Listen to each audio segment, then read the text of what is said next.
Vamos falar hoje sobre tudo que tá rolando no São Paulo aí. O Tricolor, pra quem não tá sabendo, ele teve agora o Enzo Dias, que passou por uma cirurgia também e ele está fora do São Paulo, né? Então quem que vai jogar no lugar do Enzo Dias? É um dilema tremendo se o São Paulo vai conseguir colocar ali o Patrick Lanza, uma vez que não tem Enzo Dias e nem tampouco o Wendel, ou se ele vai usar o lateral da equipe de base ali que tá preparado, que chama Nicolas. O Nicolas, ele é da equipe de base do São Paulo, ele é ali do sub-20, né? Então ele é um jogador que ele vem daquela safra, que veio o Lucas Ferreira, o Henrique Carmo, o Rian Francisco e tal. O Nicolas, ele era o lateral que jogava lá, e o Mike também. Então você olha pro Mike hoje, tudo bem que o Nicolas é um pouquinho mais jovem que o Mike, mas se olha pro Mike, já está em campo. E o Mike, ele conseguiu, contra o Flamengo, por exemplo, dar uma assistência ali que o Mailton não conseguiu ainda, que o Cédric Soares, ele não tem a menor capacidade física para conseguir alguma coisa. Então você tem ali o Mike como talvez, sabe, um lateral que pode vir pro São Paulo pro ano que vem e continuar no São Paulo ano que vem, mas vir a ser um jogador interessante, um jogador que consiga ali fazer a lateral direita pro Tricolor, custo zero, um cara da base. O São Paulo, ele tem sempre aquela identificação, né, com a equipe de base. Nós, São Paulinos, sempre gostamos de ver a equipe de base triunfando no time profissional.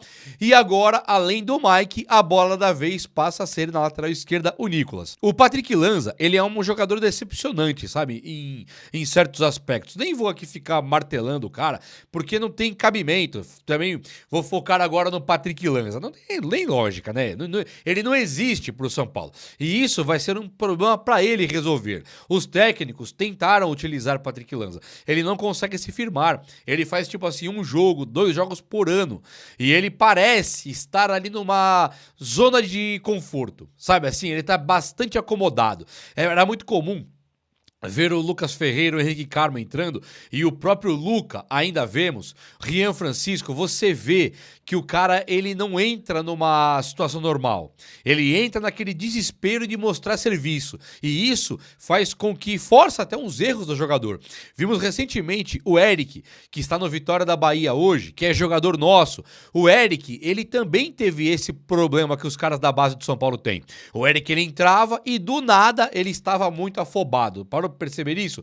O Eric, ele joga muita bola. Ele jogou bem no Ceará, ele está bem no Vitória da Bahia. No São Paulo, ele não conseguia se encontrar, porque ele sempre queria finalizar a jogada. Então tinha bola para cruzar, ele ia e chutava. Tinha bola para chutar, ele pensava, dava um drible a mais. Ele estava sempre na pressa, ligado naquele 220, tentando mostrar serviço.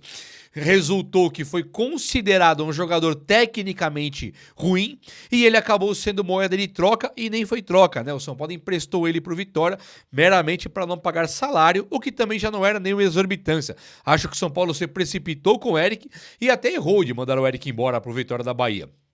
O Luca, você vê a mesma coisa, entra ali, tá 1-0 pro adversário. Você percebe que o Luca nunca entra com o resultado 2-0 pro São Paulo, né? Vou pegar o joguinho aqui, vai ter agora o Sport em casa. Coloca o Luca titular no lugar do Luciano. Isso não tem, né? Quando é eu pegar o Náutico, o Sport, o Luciano tá lá voando, tá? O Lucas Moura tá lá voando. Caleri antigamente tava lá voando. Enquanto os caras da base, que era pra pegar esse filezinho, começo de Paulista, o jogo contra o Náutico na Copa do Brasil, sabe? Pegar a mamata e conseguir ir bem ali, os técnicos não colocam e os jogadores principais nem aceitam, né? O que é uma coisa assim meio ridícula. Aí você tem o Botafogo na Libertadores, perdeu o primeiro jogo, você coloca lá o William Gomes pra ganhar o jogo do Botafogo lá no Rio de Janeiro. É lógico que não vai dar certo. Então o São Paulo, ele atropela as situações.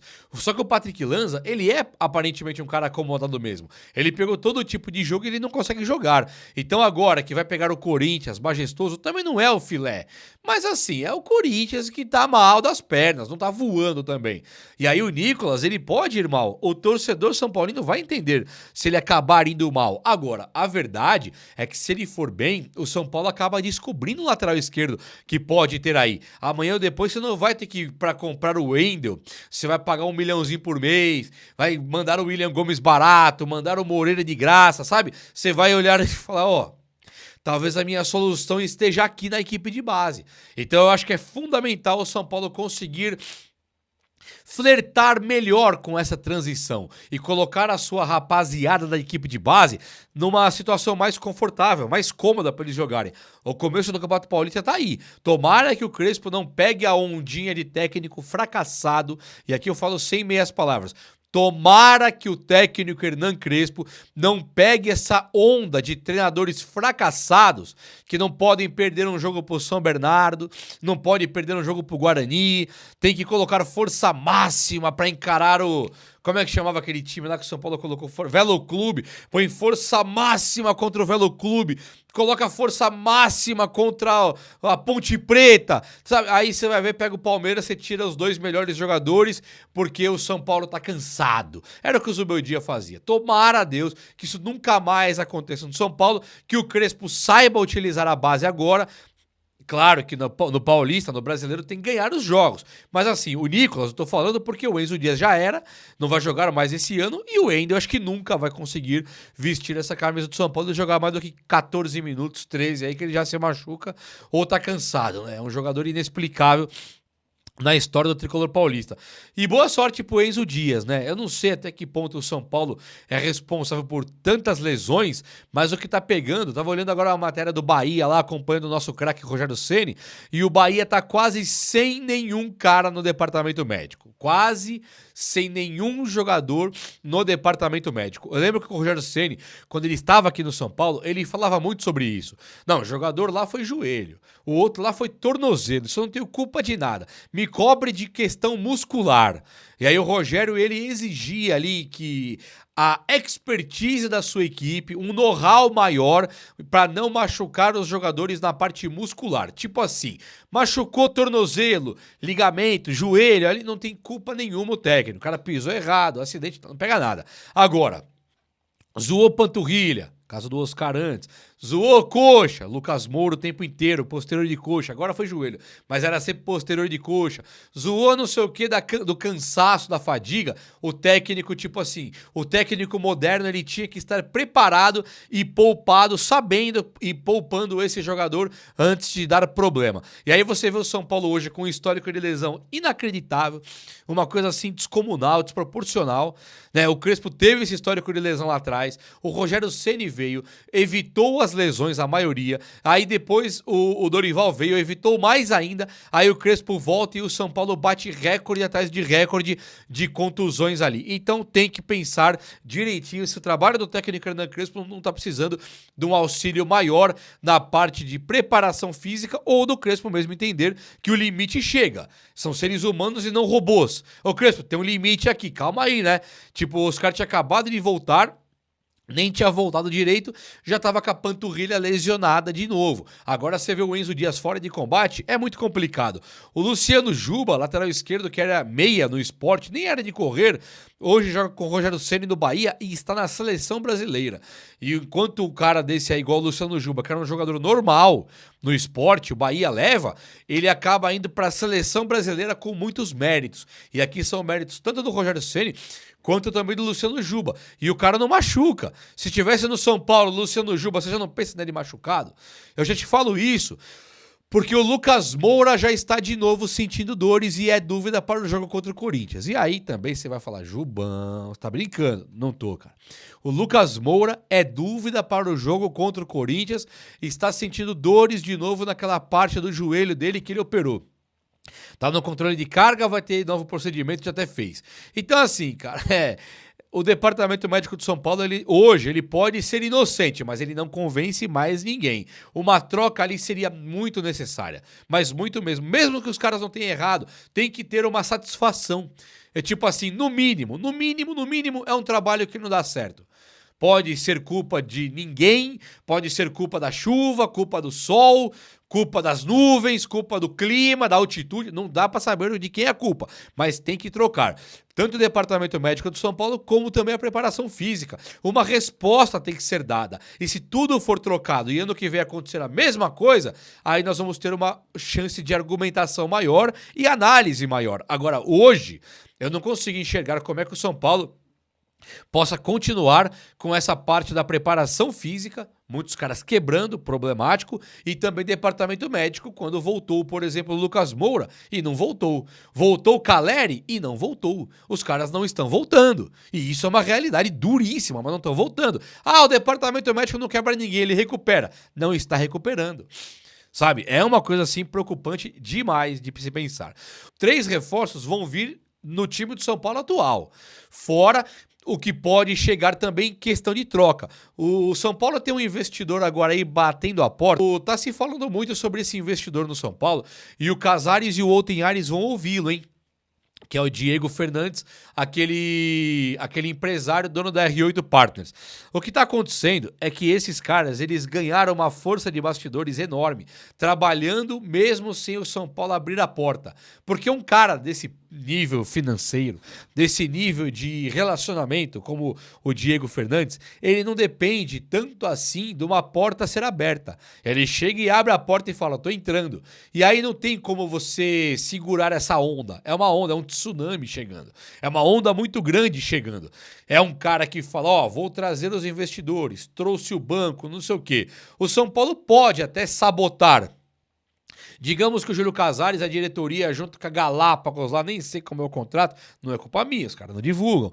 Mas assim, fala assim, ó, não vai entrar ninguém, não vai subir ninguém, não vai subir ninguém. Vai ficar todo mundo quietinho aí, pegou a referência? Não vai subir ninguém. Aí os caras não conseguem entrar contra investidor porque a Galápagos já está lá. E isso é ridículo. Tem que vir pro São Paulo quem é melhor, quem vai render mais pro São Paulo. Nós temos que sair dessa vala comum que nós entramos.